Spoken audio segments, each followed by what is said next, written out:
know that Dodger Stadium is actually sitting on stolen land?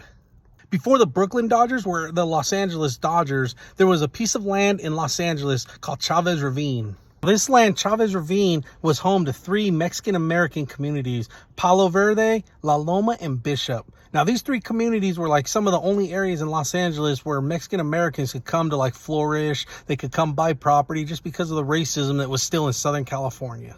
A lot of the people in this area were first generation, second generation Mexican-Americans. Chavez Ravine was one of the nicest areas in Los Angeles. And in the 1940s, the city of Los Angeles deemed that it was blighted or wasted or not taken care of. So this was one of the first big times in modern history of eminent domain. Okay, the government used eminent domain to remove all the Mexican-American communities out of that area. Okay, they even gave them they paid them for their property, but it was like the bare minimum, not even enough to move on. Even some of the last remaining families were actually carried down the stairs and carried out by the sheriff's department.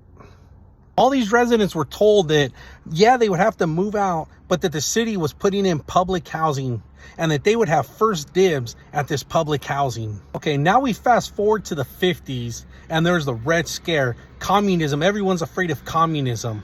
And the city deems that public housing is considered socialist.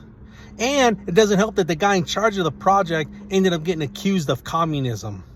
So the public housing project was scrapped. And what else to do with the land but call in the Dodgers? So the Dodgers come over and take over Chavez Ravine. The Dodgers, they changed a lot of history. They made waves. They did a lot of stuff that no one else would. But they came and they built a stadium on Chavez Ravine. A lot of those residents still live in Los Angeles today, the ones that are alive.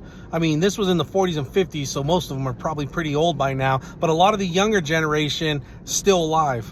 When you go to a Dodger game and you hear about welcome to Chavez Ravine, that's what Chavez Ravine was. It was the 3 communities that were ran out and lied to.